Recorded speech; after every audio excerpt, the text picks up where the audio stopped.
சரி, இப்பொழுது நாம் கர்த்தருடைய வசனங்களை நாம் தியானிக்க போகிறோம்.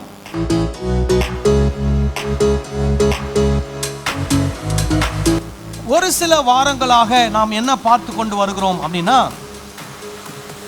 இன்றைக்கு கிறிஸ்தவ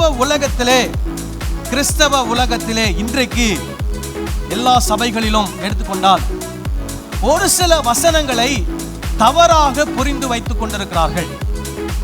அந்த தவறாக புரிந்து வைத்துக் கொள்ளப்பட்டிருக்கிற வசனம் எது, அந்த வசனத்தினுடைய சரியான கருத்து என்ன என்பதை தான் நம்ம என்ன பண்ணிட்டு வரோம், பார்த்து கொண்டு வருகிறோம். சரி, இன்றைக்கும் நம்ம புதுசா இன்னொரு வசனத்தை நாம் பார்க்க போகிறோம். நம்ம வேத வசனங்களை நாம் எடுத்துக்கொள்வோம். யோவான் 8வது அதிகாரத்தை நாம் திருப்பிக் கொள்ளலாம். யோவான் 8. யோவான்ல தான் ரொம்ப இருக்கிறோம். யோவான் 8வது அதிகாரம்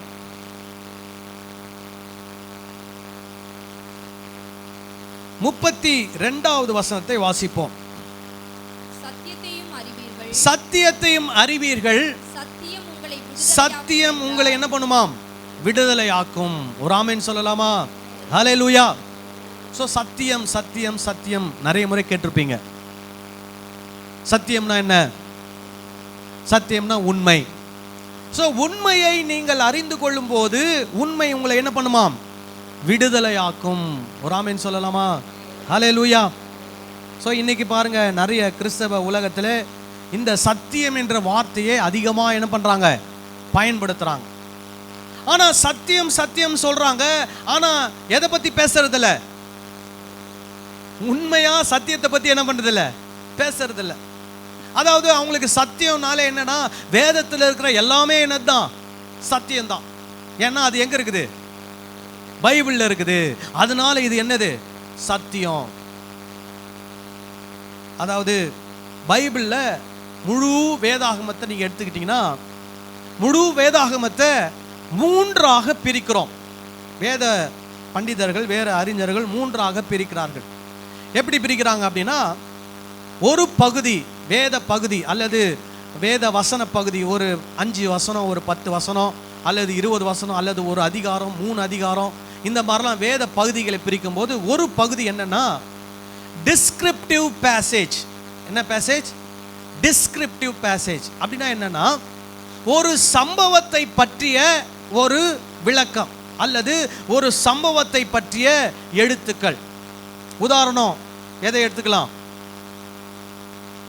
கானாவூர் கல்யாணத்தில் இயேசு செய்த அற்புதம், அல்லது இயேசு மார்த்தாள் மரியாளுடைய வீட்டுக்கு என்ன பண்ணுகிறார், போகிறார். அந்த இடத்துல என்ன நடக்கிறது, ஒரு சம்பவம் நடக்கிறது. அந்த சம்பவத்தை பற்றி என்ன பண்ணப்பட்டிருக்குது, வேத வசனத்தில் எழுதப்பட்டிருக்கிறது. கானாவூர் கல்யாணத்தில் போய் இயேசு என்ன பண்ணுகிறார், ஒரு அற்புதத்தை செய்கிறார். அந்த சம்பவம் வேத வசனத்தில் என்ன பண்ணப்பட்டிருக்குது, எழுதப்பட்டிருக்கிறது. ஆபிரகாம் என்ற ஒரு நபரை ஆண்டவர் அழைக்கிறார். அவரை அழைக்கும் போது என்ன நடந்தது, ஆபிரகாம் என்ன செய்தார், எங்கெங்கெல்லாம் பிரயாணப்பட்டு போனார், அவருடைய குடும்பத்தில் என்ன நடந்தது, இந்த மாதிரிலானது சம்பவங்கள். அதற்கப்புறம் ஈசாக்குடைய வாழ்க்கையில் என்ன நடந்தது, இந்த மாதிரி நிறைய சம்பவங்கள் வேதத்தில் என்ன பண்ணப்பட்டிருக்குது, எழுதப்பட்டிருக்கிறது. ஆனால் இந்த சம்பவங்கள் நமக்கு வாழ்க்கைக்கான போதனைகளை என்ன பண்ணுவதில்லை, கற்றுத்தருவதில்லை. அதாவது ஒரு கிறிஸ்தவர் எப்படி வாழ வேண்டும், இந்த சம்பவங்களை வச்சு வாழறதில்லை. கானாவூர் கல்யாணத்தில் என்ன நடந்தது அதே மாதிரி உனக்கும் நடக்கும்னா யாராவது ஒருத்தருக்கு 2 பேருக்கு தான் நடக்கும். சரி, அதுல இருந்து உங்க வாழ்க்கைக்கான போதனை என்ன? நீங்க ஒரு கிறிஸ்தவரா எப்படி நடக்கணும்? ஒரு கிறிஸ்தவரா எப்பவுமே ஆண்டவர் வாழ்க்கையில் அற்புதம் செய்வார்னு எதிர்பார்க்கணுமா? அதுதான் கிறிஸ்தவ போதனையா? இயேசு அதை தான் போதிச்சாரா? அந்த அற்புதத்தின் மூலமா இயேசு என்ன போதித்தார் சீஷர்களுக்கு?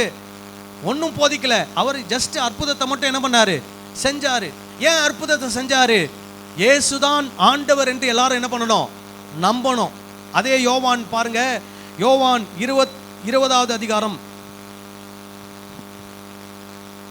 30-31 வசனங்களை வாசிப்போம். இயேசு ஏன் அற்புதம் செஞ்சார்? இந்த புஸ்தகத்தில் எழுதியிராத வேறு அநேக அற்புதங்களையும் இயேசு தமது சீஷருக்கு முன்பாக செய்தார். இயேசு தேவனுடைய குமாரனாகிய கிறிஸ்து என்று நீங்கள் விசுவாசிக்கும்படியாகவும் விசுவாசித்து அவருடைய நாமத்தினாலே நித்திய ஜீவனை அடையும்படியாகவும் இவைகள் எழுதப்பட்டிருக்கிறது. அப்போ இந்த அற்புதங்கள் எதற்காக எழுதப்பட்டிருக்கிறது? எதற்கு? இதை படிச்சு இயேசுதான் தெய்வம் என்று நம்பி என்ன பெற்றுக்கொள்ளணும்? நித்திய ஜீவனை பெற்றுக்கொள்ளணும். அல்லேலூயா. இப்ப நம்ம எல்லாம் நித்திய ஜீவனை பெற்றிருக்கிறோமா இல்லையா? பெற்றிருக்கிறோம். சரி, நித்திய ஜீவன் கிடைச்சாச்சு. இப்ப இந்த உலகத்துல மீதி இருக்கக்கூடிய நாட்கள் என்ன ஆகணும்? வாழ்ந்தாகணும். சரி, எப்படி வாழணும்? இயேசு அற்புதம் செய்வார், இயேசு அற்புதம் செய்வார்னு சொல்லி வாழணுமா? இயேசு அதிசயம் செய்வார், இயேசு அதிசயம் செய்வார்னு சொல்லி வாழணுமா? சொல்லுங்க, எப்படி வாழணும்? வேத வசனம் சொல்லுகிறபடி வாழணும். வேத வசனம் என்ன சொல்லுகிறது? என்ன சொல்லுகிறது? நன்மை செய்ய வேண்டும். என்ன செய்யக்கூடாது? தீமை செய்யக்கூடாது. ஏன் நன்மை செய்ய வேண்டும்? இயேசு நல்லவர். இயேசு என்னவா மாற்றி இருக்கிறார்? நல்லவனாக மாற்றி இருக்கிறார். ஆகவே நான் என்ன செய்ய வேண்டும்? நன்மை செய்ய வேண்டும். அந்த போதனைகள்லாம் எப்படி, நன்மைனா என்ன, தீமைனா என்ன, எப்படி தெரிஞ்சுக்கிறது? இயேசு சொல்லி கொடுத்த போதனையில அதை என்ன பண்ண முடியும்? தெரிந்து கொள்ள முடியும். அல்லேலூயா. அப்போ சத்தியம் சத்தியம்னா எல்லாமே என்ன கிடையாது? போதனை கிடையாது. வாழ்க்கைக்கான போதனை கிடையாது. வாழ்க்கைக்கான போதனைகள் இயேசு கிறிஸ்துவினுடைய வாயிலிருந்து புறப்பட்ட காரியங்கள். இயேசு என்ன சொல்லுகிறார்? நீதியின் மேல் பசிதாகம் உள்ளவர்கள் பாக்கியவான். இதுதான் வாழ்க்கைக்கான போதனை. அப்போ நம்ம வாழ்க்கை முழுசும் எப்படி இருக்கணும்? நீதி செய்கிறவர்களாய் இருக்க வேண்டும். அல்லேலூயா. எதற்காக நீதி செய்யணும்? நீதி செஞ்சா எனக்கு பரலோகம் கிடைக்குமா? அதற்காக அல்ல. நீதி செய்தால் எனக்கு நித்திய ஜீவன் கிடைக்குமா? அதற்காக அல்ல. ஏன்னா ஏற்கனவே இயேசு எனக்கு என்ன கொடுத்துட்டார்? நித்திய ஜீவனை கொடுத்து விட்டார். நான் இயேசுவை கடவுளாக என்ன பண்ணியிருக்கிறேன்? ஏற்றுக்கொண்டிருக்கிறேன். அவர் கடவுளானால் அவருடைய வார்த்தையின்படி நான் என்ன பண்ணுவேன்? நடப்பேன். அல்லேலூயா. அதனால இயேசு சொல்லி இருக்கிறாரு, நீதியின் மேல் பசிதாகம் உள்ளவன் பாக்கியவான். அதனால நான் என்ன செய்வேன்? நீதி செய்வேன். அல்லேலூயா. இப்போ இயேசு சொல்றாரு யோவான் 8ல, சத்தியத்தையும் அறிவீர்கள். ஆனா அதை கூட மாத்திட்டாங்க. எப்படி? சத்தியத்தை அறிவீர்கள். சத்தியம் உங்களை என்ன பண்ணும்? விடுதலையாக்கும். சத்தியத்தை அறிவீர்கள் இல்ல, சத்தியத்தையும் அறிவீர்கள். அப்போ சத்தியத்தையும் என்ன அர்த்தம்? அப்ப கூட ஏதோ ஒண்ணு இருக்கு. அது என்ன? முன்னாடி வசனத்தை வாசிப்போம். யோவான் 8 பாருங்க. இயேசு தம்மை விசுவாசித்த யூதர்களை நோக்கி நீங்கள், இப்ப நான் சொன்னதுதான் இயேசு சொல்றார். என்ன சொல்றாரு? நீங்கள் என் உபதேசத்தில் நிலைத்திருந்தால் மெய்யாகவே என் சீஷராய் இருப்பீர்கள். ஒரு ஆமென் சொல்லலாமா? அல்லேலூயா. அப்ப சத்தியம்னா எது? இயேசு கிறிஸ்துவினுடைய உபதேசம். அல்லேலூயா. இயேசு கிறிஸ்துவினுடைய உபதேசத்தை தவிர்த்து இயேசு கிறிஸ்துவினுடைய அற்புதத்தை நாம் ஏன் தெரிந்து கொள்கிறோம்? நித்திய ஜீவனை, அவர்தான் கடவுள். அந்த கடவுள் மூலமா நமக்கு என்ன கிடைக்குது? நித்திய ஜீவன் கிடைக்கும். அதுக்காக தான் இயேசு கிறிஸ்துவினுடைய அற்புதம் இந்த பைபிள்ல என்ன பண்ணப்பட்டிருக்குது? எழுதப்பட்டிருக்கிறது. மற்றபடி போதனை, வாழ்க்கைக்கான போதனை, செயல்முறை, நான் எப்படி நடக்கணும், எப்படி செயல்படணும், எப்படி பேசணும், எப்படி சிந்திக்கணும், இதற்கு யாருடைய உபதேசம் அவசியம்? இயேசு கிறிஸ்துவினுடைய உபதேசம் அவசியம். இப்ப பாருங்க, ஏன் இயேசு உபதேசம் அவசியம்ன்றதையும் இன்னொரு வசனத்தின் மூலமா உங்களுக்கு சொல்லிட்டு நம்ம இந்த வசனத்துக்குள்ள போலாம். மத்தேயு 28வது அதிகாரம் கடைசி 2 வசனத்தை வாசிப்போம். எல்லாருக்கும் தெரிந்த வசனம் தான். ஆகையால் நீங்கள் புறப்பட்டு போய் சகல ஜாதிகளையும் சீஷராக்கி பிதா குமாரன் பரிசுத்த ஆவியின் நாமத்திலே அவர்களுக்கு ஞானஸ்நானம் கொடுத்து நான் உங்களுக்கு கட்டளையிட்ட யாவையும் அவர்கள் கைக்கொள்ளும்படி. எவர்கள்? சீஷர்களாக இருக்கிறாங்க இல்லையா, ஞானஸ்நானம் எடுத்திருக்கிறாங்க இல்லையா, அவர்கள் எதை கைக்கொள்ளணும்? இயேசு கட்டளையிட்ட யாவையும் அவர்கள் என்ன பண்ண வேண்டும்? கை கொள்ள வேண்டும். சரி, இப்போ இயேசு அற்புதம் செஞ்சார், அதுல ஏதாவது கட்டளையிட்டாரா? இயேசு ஒருத்தர் உயிரோடு எழுப்பினார், அவங்க ஏதாவது கட்டளையிட்டாரா? இல்ல. இயேசு ஒரு குருடனை சுகமாக்கினார், அங்க ஏதாவது கட்டளையிட்டாரா? இல்ல. அதெல்லாம் என்னது? இயேசு கடவுள் என்று எல்லாரும் என்ன பண்ணணும்? நம்பணும். ஆனா தனியா உட்கார்ந்து மலை பிரசங்கத்துல தன்னுடைய சீஷர்களோடு உட்கார்ந்து பேசும்போது, உயிர்த்தெழுந்ததுக்கு அப்புறமா தன்னுடைய சீஷர்களோடு கூட பிரயாணம் பண்ணும்போது, நடக்கும்போது, நிற்கும் போது, வரும்போது அவங்க கிட்ட என்ன பண்ணிட்டு இருக்காரு? பேசிக்கிட்டு இருக்கிறாரு. என்ன பேசிட்டு இருக்காரு? அவங்களுக்கு சில உபதேசங்களை என்ன பண்ணிக்கிட்டு இருக்கிறாரு? கட்டளையிட்டு கொண்டிருக்கிறார். அந்த கட்டளையிட்ட யாவையும் இவர்கள் யாரையெல்லாம் சீஷர்களா மாற்றுகிறார்களோ அவர்கள் கை கொள்ளும்படி அவர்களுக்கு என்ன பண்ண வேண்டும்? உபதேசம் பண்ண வேண்டும். ஹல்லேலூயா. அப்போ கிறிஸ்தவர்கள் என்று சொன்னால், கிறிஸ்துவின் சபை என்று சொன்னால், கிறிஸ்துவனுடைய உபதேசத்தை, கிறிஸ்துவின் போதனைகளை ஜனங்களுக்கு என்ன பண்ண வேண்டும்? கற்றுக் கொடுக்க வேண்டும். ஒரு ஆமென் சொல்லலாமா?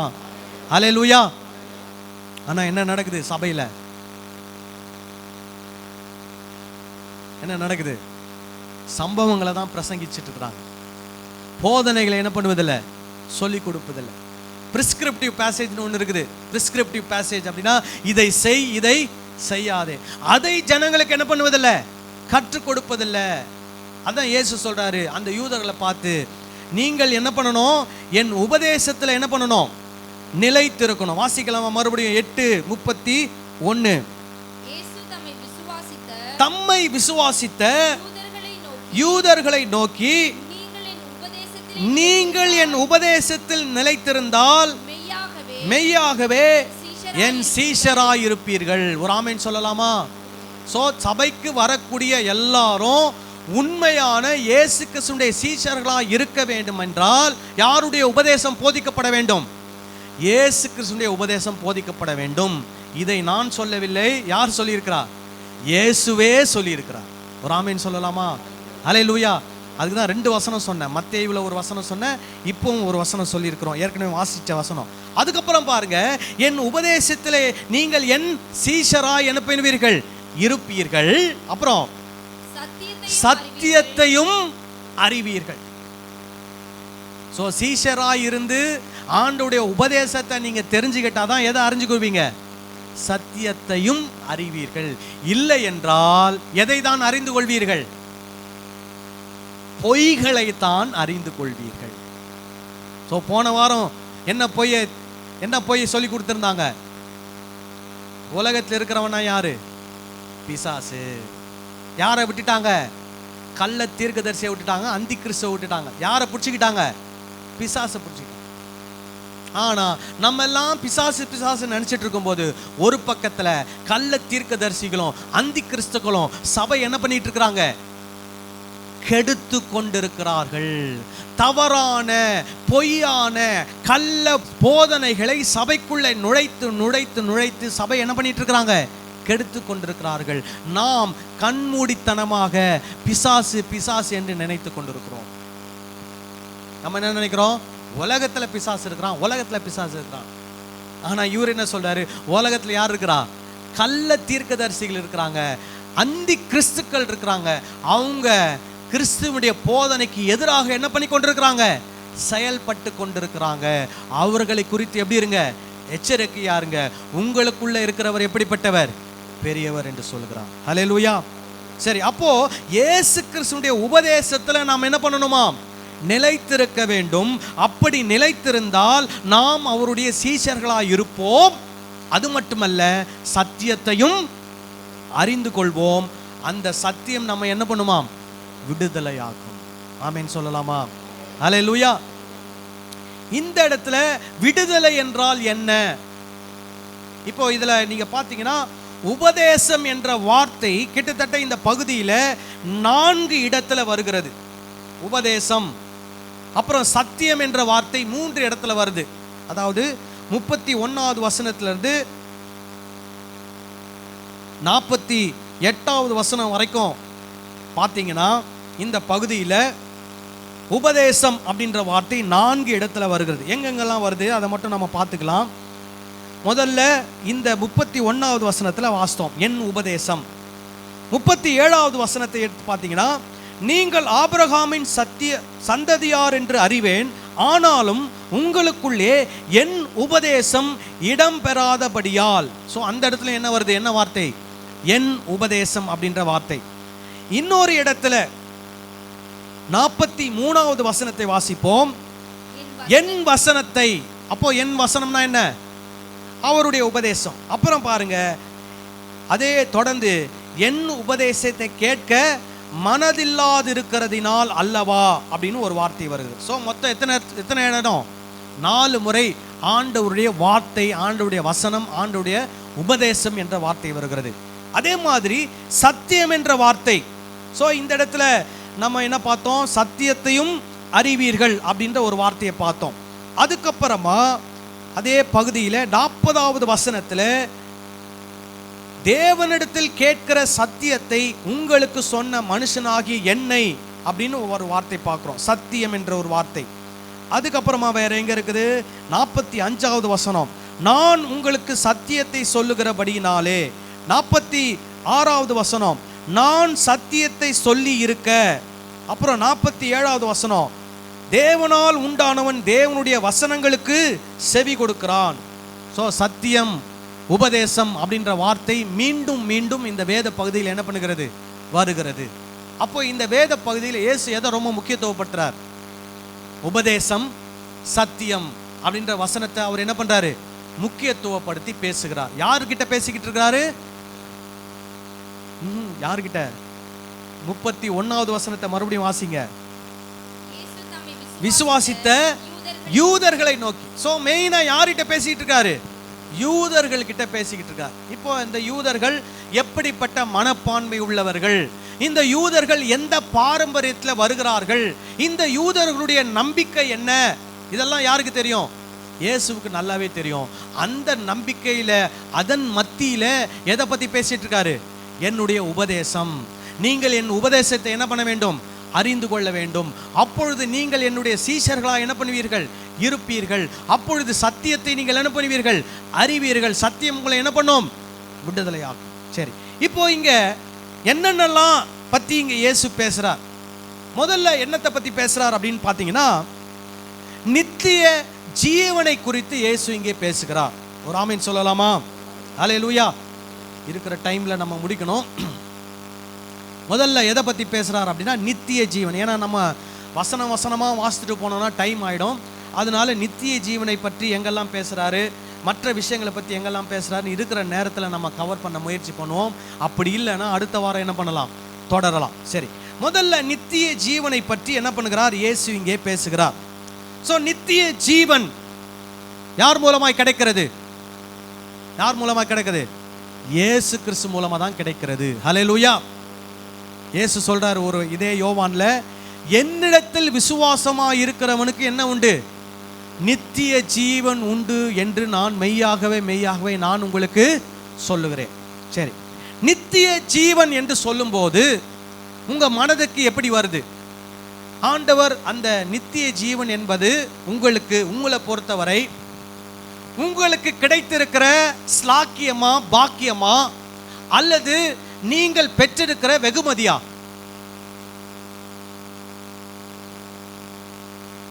நல்லா யோசிச்சு சொல்லுங்க. உங்களுக்கு கிடைக்க பெற்ற பாக்கியமா, ஸ்லாக்கியமா, அல்லது உங்களுக்கு கிடைக்க பெற்றிருக்கிற வெகுமதியா? பாக்கியம். ஹல்லேலூயா. பாக்கியம் முக்கியம், வெகுமதி என்ன கிடையாது, முக்கியம் கிடையாது. எப்படி சொல்றேன், ஒரு அப்பா இருக்கிறாரு, அப்பா அப்படின்றது முக்கியமா, அல்லது அப்பா கொடுக்கக்கூடிய பொருட்கள் முக்கியமா? ஹல்லேலூயா.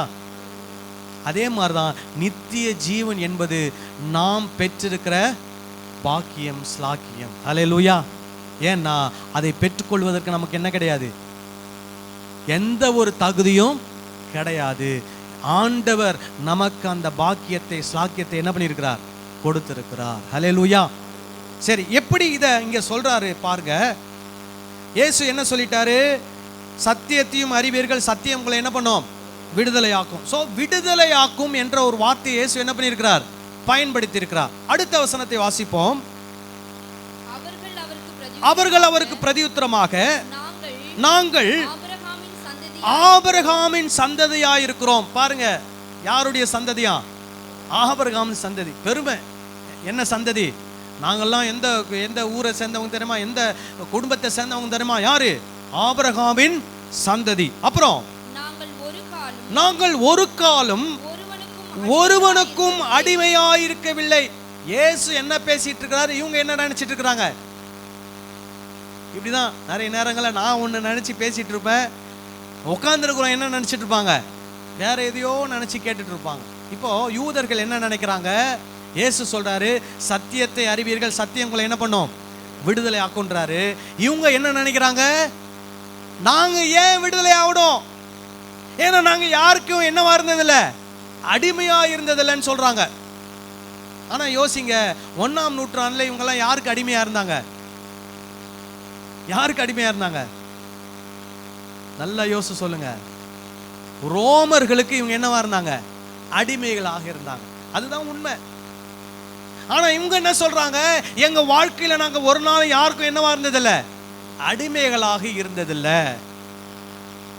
அப்புறம் சொல்றாங்க, விடுதலை ஆவீர்கள் என்று நீர் எப்படி சொல்லுகிறீர்? நாங்க அடிமையா இருந்தா தானே விடுதலை ஆகணும், அப்புறம் எப்படி நாங்க எங்களை நீங்க விடுதலை ஆகணும் சொல்றீங்க அப்படின்னு கேட்கிறாங்க. அப்ப இயேசு என்ன சொல்றாரு பாருங்க, 34. இயேசு அவர்களுக்கு பிரதியுத்தரமாக, பாவம் செய்கிற எவனும் பாவத்துக்கு அடிமையாய் இருக்கிறான். இப்ப புரியுதா? அவங்க எல்லாம் எதுக்கு அடிமையா இருக்கிறாங்க? பாவத்துக்கு அடிமையா இருக்கிறாங்க. ஏன்னா அவங்க என்ன செஞ்சிட்டு இருக்கிறாங்க? பாவம் செய்யறாங்க. சோ பாவம் செய்யறதுனா என்ன? தேவனுடைய கட்டளைக்கு எதிராக அவங்க என்ன பண்றாங்க? நடக்கிறாங்க. நியாயப்பிரமாணத்தை மீறுகிறது என்னது? பாவம். ஆண்டவர் கொடுத்த கட்டளையை மீறி நடப்பது என்னது? பாவம். அப்போ இவங்க எல்லாம் ஆண்டவருடைய கட்டளை மீறி நடக்கிறாங்களா இல்லையா? நடக்கிறாங்க. உதாரணம், ஏன்னா கட்டளையே மாத்திட்டாங்க. எப்படி? உன் தகப்பனையும் தாயும் என்ன பண்ணுவாயாக? கனம் பண்ணுவாயாக. இது யார் கொடுத்த கட்டளை? ஆண்டவர் கொடுத்த கட்டளை. அப்ப ஆண்டவர் கொடுத்த கட்டளையின்படி அந்த யூதர்கள் எல்லாரும் என்ன பண்ணணும்? தாய் தகப்பனை என்ன பண்ணணும்? கனம் பண்ணணும். அவங்க என்ன செஞ்சாங்க? கோர்பான் என்ற ஒரு காணிக்கையை செலுத்தி விட்டு, என்னுடைய தாய் தகப்பனுக்கு நான் செய்ய வேண்டிய கடமை என்னை விட்டு என்ன விட்டது? தீர்ந்து விட்டது. இனிமேல் எனக்கும் தாய் தகப்பனுக்கும் என்ன இல்லை, சம்பந்தம் இல்லைன்னு சொல்லிட்டாங்க. இது ஆண்டவர் கொடுக்காத ஒரு கட்டளை, மனிதர்கள் ஏற்படுத்தின பாரம்பரியம். சோ கர்த்தருடைய கட்டளை விட்டுட்டாங்க. எதை பிடிச்சுக்கிட்டாங்க? மனித பாரம்பரியங்களை, மனித போதனைகளை என்ன பண்ணினார்கள்? பிடித்து கொண்டார்கள். இன்றைக்கும் கிறிஸ்தவத்தில் எடுத்துக்கோங்க, ஆண்டவர் சொல்லி இருக்கிற கட்டளைகளை என்ன பண்ணிட்டாங்க? விட்டுட்டாங்க. அதை விட்டுட்டு மனிதர்கள் ஏற்படுத்தி இருக்கிற பாரம்பரியங்களை என்ன பண்ணி கொடுக்கிறார்கள்? பிடித்து கொள்கிறார்கள். எது முக்கியம்? ஆண்டவர் சொன்ன கட்டளை தான் முக்கியம். மனித பாரம்பரியங்கள் என்ன கிடையாது, முக்கியம் கிடையாது. அதுல நம்ம உறுதியா நிக்கணும். அல்லேலூயா. அப்போ மனித பாரம்பரியங்களை பின்பற்றி கொண்டிருக்கிறோம். ஆனா என்ன நினைச்சிட்டு இருக்கிறோம்? ஆண்டவருடைய வார்த்தையின்படி நான் நடக்கிறேன், ஆண்டவருடைய கட்டளையின்படி நான் நடக்கிறேன்னு நினைக்கிறோம். ஆனா இன்னும் என்ன ஆகல? விடுதலை ஆகல. ஏன்னா இன்னும் எதுக்கு அடிமையா இருக்கிறாங்க? அவங்க பாவத்திற்கு என்னவா இருக்கிறாங்க? அடிமையா இருக்கிறாங்க. அப்புறம் பாருங்க, சொல்லுகிறேன்,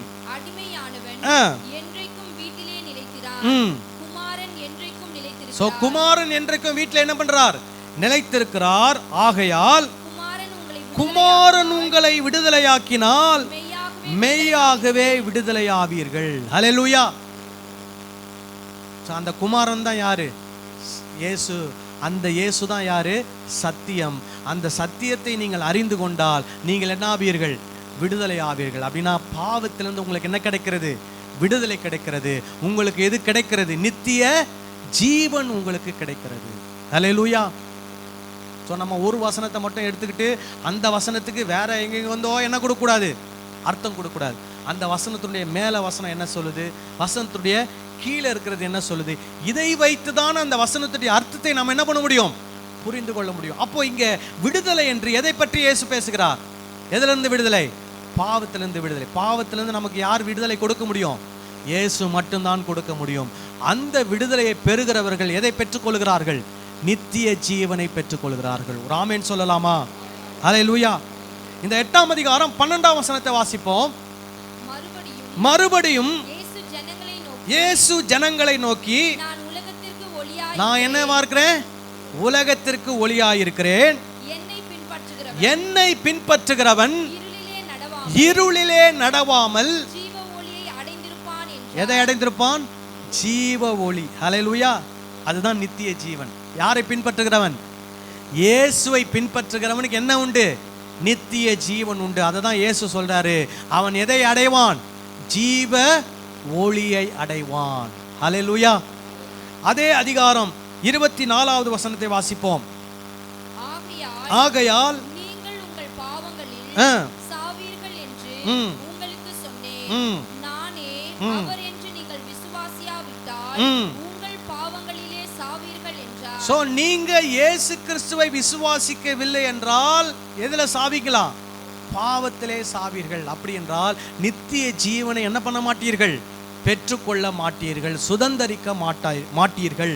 அதே அதிகாரம் 51வது வசனத்தை வாசிப்போம். ஒருவன் என் வார்த்தையை கை கொண்டால் அவன் என்னென்றைக்கும் மரணத்தை காண்பதில்லை. அப்படின்னா என்ன? சிலர் என்ன போதிக்கிறாங்க தெரியுமா? இந்த உலகத்துல என்ன இல்லை? மரணமே இல்லை, சாவே இல்லை. அது தவறான போதனை. இந்த உலகத்துல பிறக்கக்கூடிய எல்லா மனிதர்களுக்கும் என்ன வரும்? சாவு வரும், மரணம் வரும். ஆனால் அவரை விசுவாசிக்கிறவர்களுக்கு என்ன உண்டு? நித்திய வாழ்வு உண்டு, நித்திய ஜீவன் உண்டு. ஒரு ஆமென் சொல்லலாமா? அததான் மறுபடியும் இங்க சொல்றாரு. ஒருவன் என் வார்த்தையை கை கொண்டால் அவன் என்றென்றைக்கும் மரணத்தை காண்பதில்லை என்று மெய்யாகவே மெய்யாகவே உங்களுக்கு சொல்லுகிறேன். இயேசு என்ன சொல்லிட்டாரு? மெய்யாகவே மெய்யாகவே என்ன அர்த்தம்? நம்ம பாஷையில சொல்லணும்னா சத்தியமா சத்தியமா நான் உங்களுக்கு என்ன பண்றேன்? சொல்றேன். யாரு? என் வார்த்தைகளை கை கொண்டால். அல்லேலூயா. அதனால தான் நான் சொல்றேன், அவருடைய வார்த்தை, அவருடைய போதனை, அவருடைய உபதேசம், அவருடைய சத்தியம், அதை என்ன பண்ண வேண்டும்? கை கொள்ள வேண்டும். அவர்களுக்கு என்ன உண்டு? நித்திய ஜீவன் உண்டு. அதை தான் இயேசு இந்த இடத்துல என்ன பண்றாரு? முதல்ல சொல்றார். சரி, ரெண்டாவது என்ன சொல்றாரு? அவரை பற்றிய வெளிப்பாடு, அதாவது இயேசு யார் என்பதை ஜனங்கள் என்ன பண்ணணும்? தெரிந்து கொள்ளணும். இப்ப இந்த இடத்துல நீங்க வாசித்து பார்க்கும்போது இயேசு திருத்துவத்தை பற்றியும் பேசுகிறார். திருத்துவத்தை பற்றி பேசும்போது பிதா என்கிற ஒருவரை பற்றி பேசுகிறார், குமாரன் என்கிற ஒருவரை பற்றி இந்த இடத்துல என்ன பண்றார்? பேசுகிறார். 14ஆம் அதிகாரத்துல தான் பரிசுத்த ஆவி என்ற ஒருவரை பற்றி என்ன பண்ணுகிறார்? பேசுகிறார். ஆனா யூதர்கள் திருத்துவத்தை என்ன பண்றதில்ல? நம்புறதில்ல, விசுவாசிக்கிறதில்ல. சரி, ஒரு சில வசனத்தை மட்டும் நாம வாசிக்கலாம். 8ஆம் அதிகாரம் 18ஆம் வசனத்தை. சரி, இந்த பகுதியில 38வது வசனத்தை வாசிப்போம்.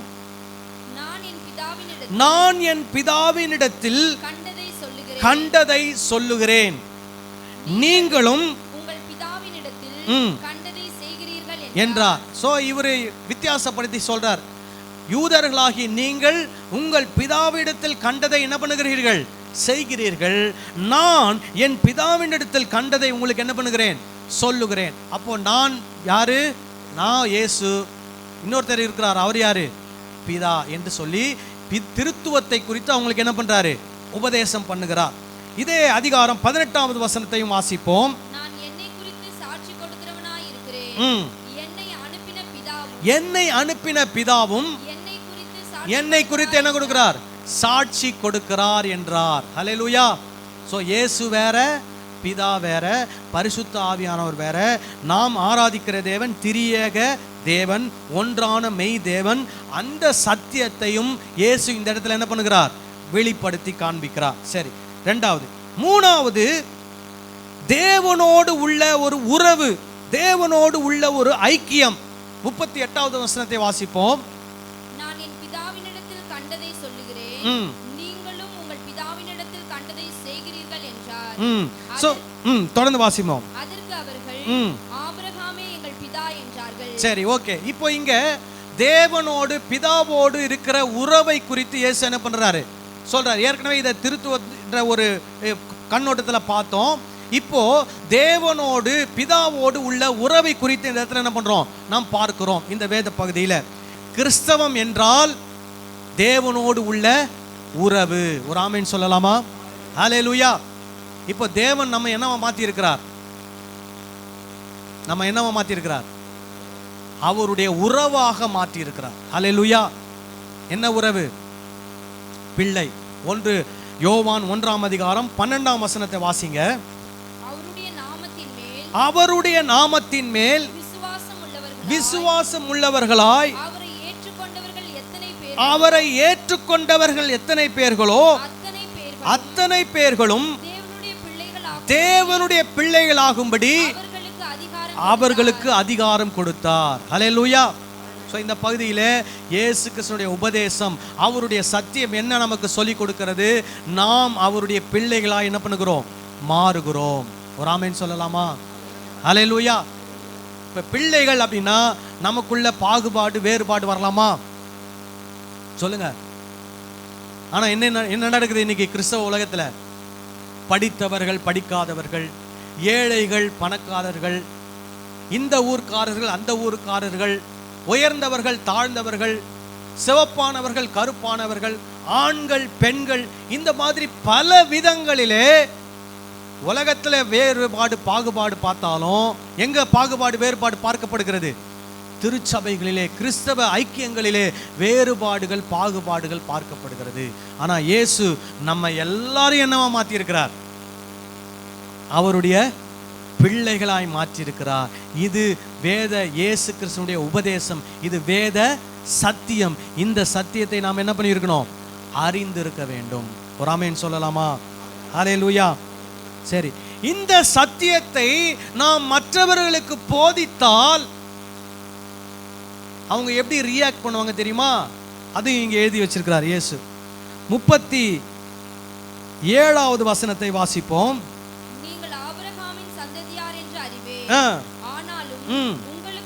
உங்களுக்குள்ளே என் உபதேசம் இடம் பெறாதபடியால் என்ன செய்ய தேடுகிறீர்கள்? சோ இந்த உபதேசத்தை நாம் போதித்தால் ஜனங்கள் என்ன தேடுவாங்க? நம்மள கொலை செய்ய தேடுவாங்க. இயேசு இந்த உபதேசத்தை யாருக்கு போதிக்கிறார்?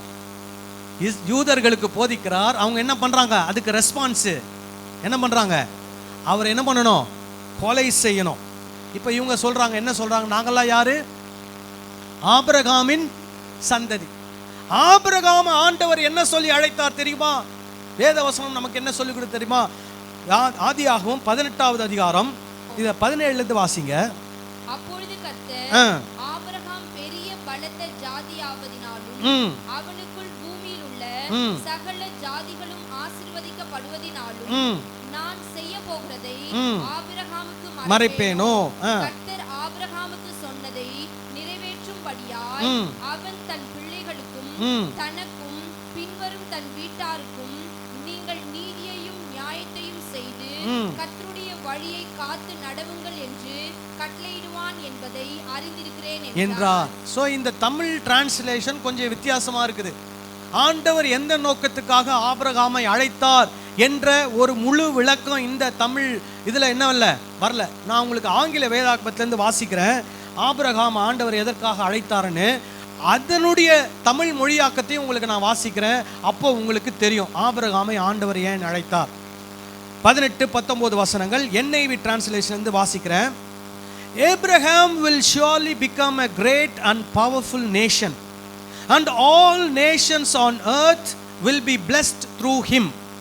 For I have chosen him so that he will direct his children and his household after him to keep the way of the Lord by doing what is right and just, so that the Lord will bring about for Abraham what he has promised him. So Abraham என்ன செய்யணுமா?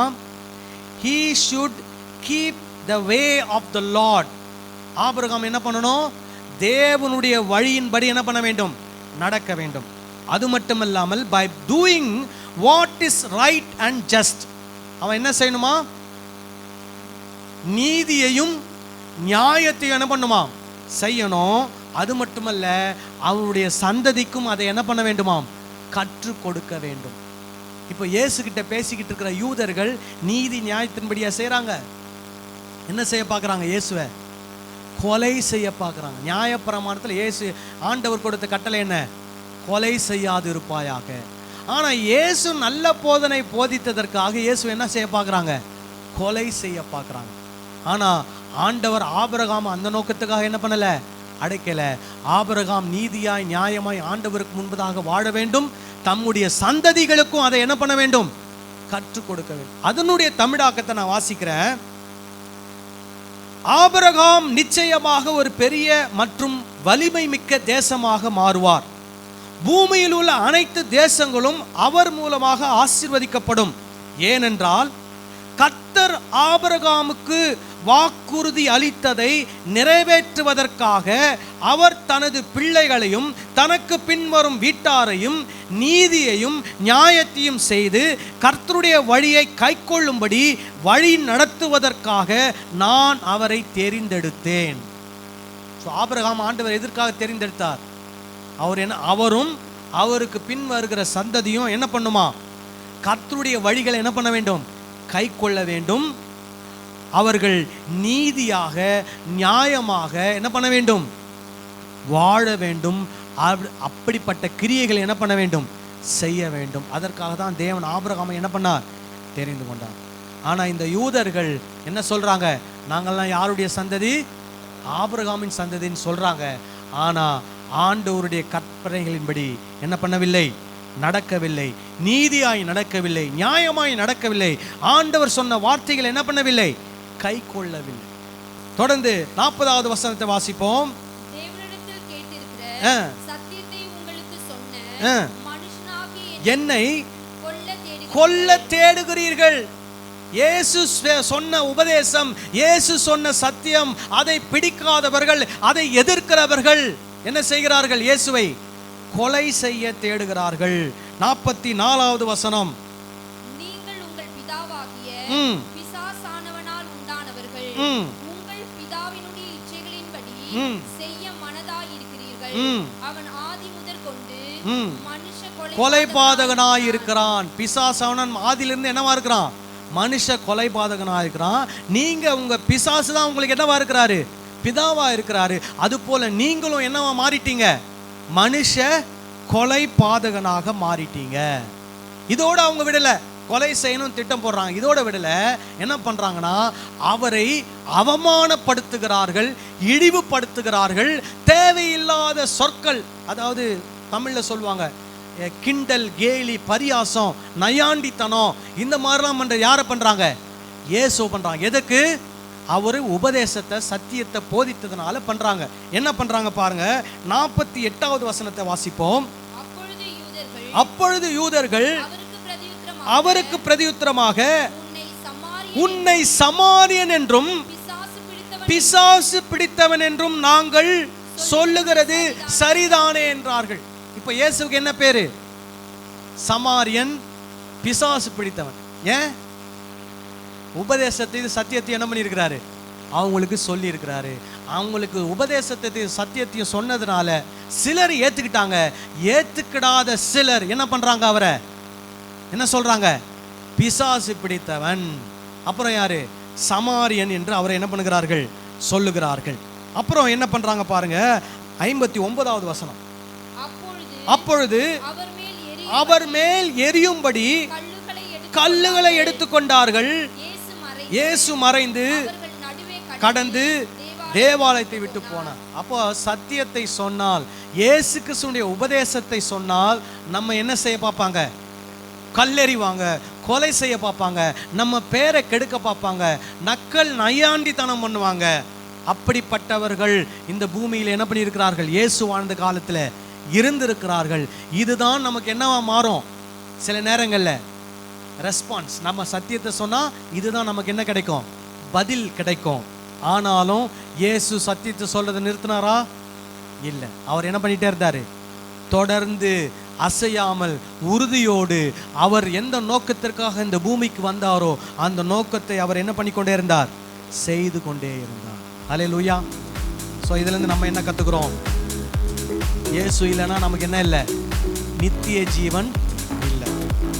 ரெண்டாவது, அந்த இயேசு யார், பிதா யார், பரிசுத்த ஆவி யார் என்ற அந்த உண்மையான சரியான உபதேசத்தை நம்ம என்ன பண்ணியிருக்கோம்? அறிந்திருக்கணும். மூன்றாவது, அந்த உபதேசம் நமக்கு என்ன சொல்லுகிறது? தேவன் நம்மோடு எப்படி இருக்கிறார்? நல்ல உறவில் இருக்கிறார். நாம் அவரோடு என்ன இருக்கிறோம்?